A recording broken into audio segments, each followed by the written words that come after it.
दिल्ली के बवाना इलाके में एक बार फिर से गैंग वॉर की घटना सामने आई है। जितेंद्र गोगी और टिल्लू ताजपुरिया दोनों गैंग के मेंबर यानी टिल्लू और गोगी दोनों मारे जा चुके हैं, लेकिन इसके बाद भी गोगी और टिल्लू गैंग के बीच में अब भी गैंग वॉर लगातार देखने को मिल रही है। दरअसल दिल्ली के बवाना में बाइक सवार 3 बदमाश आते हैं, एक घर में घुसते हैं और ताबड़तोड़ कई राउंड फायरिंग करते हैं। इस गोलीकांड में 4 लोगों को गोली लगी है, ऐसा कहा जा रहा है, जिसमें एक बच्चे की मौत हुई है और उसके पिता की हालत नाजुक बताई जा रही है। वहीं एक 10 साल के बच्चे के पैर में भी गोली लगी है। शुरुआती जांच में इसे गैंग वॉर का मामला माना जा रहा है और टिल्लू गैंग पर इस वारदात का शक बताया जा रहा है। दिल्ली पुलिस मौके पर पहुंचकर जांच पड़ताल कर रही है। घटना के बाद से पूरे इलाके में तनाव का माहौल देखने को मिल रहा है। शुरुआती जांच में यह भी मालूम चला है कि यह हमला गैंग के बीच चल रही आपसी दुश्मनी का नतीजा हो सकता है। सूत्रों के मुताबिक इस हमले में टिल्लू गैंग के शामिल होने की आशंका जताई जा रही है। हालांकि पुलिस के अधिकारी अभी तक इस बात की पुष्टि नहीं कर रहे हैं। घटना के तुरंत बाद दिल्ली पुलिस की कई टीमें मौके पर पहुंची और उन्होंने जांच पड़ताल शुरू की। हमलावरों की पहचान और गिरफ्तारी की कोशिशें लगातार की जा रही हैं और पूरे इलाके में सुरक्षा व्यवस्था चाक चौबंद कर दी गई है। मौके पर मौजूद एक चश्मदीद ने कहा कि अचानक फायरिंग शुरू हुई और कई गोलियां चली हैं। उन्होंने कहा कि 3 बदमाश आए थे जो बाइक से आए थे और बाइक थोड़ी दूर पर खड़ी करके पैदल मौके तक पहुंचे। इसके बाद उन्होंने ताबड़तोड़ फायरिंग की।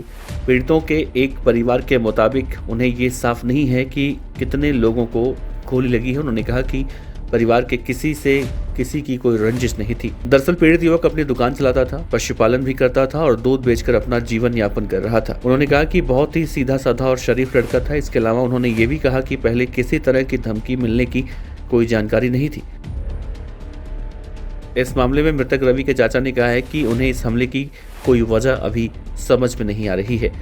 इस घटना पर दिल्ली पुलिस का कहना है कि 19 मार्च 2026 को शाम करीब 5:26 पर बवाना के हरेवाली गांव में फायरिंग की घटना को लेकर 2 पीसीआर कॉल आती है। सूचना मिलते ही पुलिस की टीम और वरिष्ठ अधिकारी मौके पर पहुंचे और अस्पताल भी गए। शुरुआती जांच में सामने आया कि 3 बदमाश बाइक पर सवार होकर आए और रवि भारद्वाज को निशाना बनाकर गोली चलाई। घायल रवि को पोर्ट खुर्द के एमयू अस्पताल पहुंचाया गया, जहां उन्हें मृत घोषित कर दिया गया।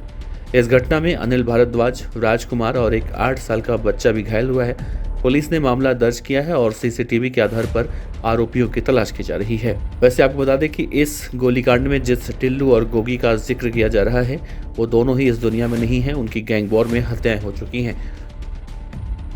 जितेंद्र गोगी साल 2021 में उस वक्त मारा गया था जब उसे पुलिस कोर्ट में पेशी पर लेकर गई थी, जबकि टिल्लू ताजपुरिया की हत्या दिल्ली के तिहाड़ जेल में मई 2023 के दिन की गई थी, जब दिल्ली के तिहाड़ जेल में वो कैद था और टिल्लू ताजपुरिया की उस वक्त वहां पर हत्या हुई थी और उसे गोगी गैंग का बदला बताया गया था या फिर गोगी की हत्या का बदला कहा गया था। लेकिन अब दिल्ली में एक बार फिर से जितेंद्र गोगी और टिल्लू गैंग जिस तरह से आमने सामने आ रहे हैं वो कहीं ना कहीं अब डर का माहौल ज़रूर पैदा कर रहे हैं।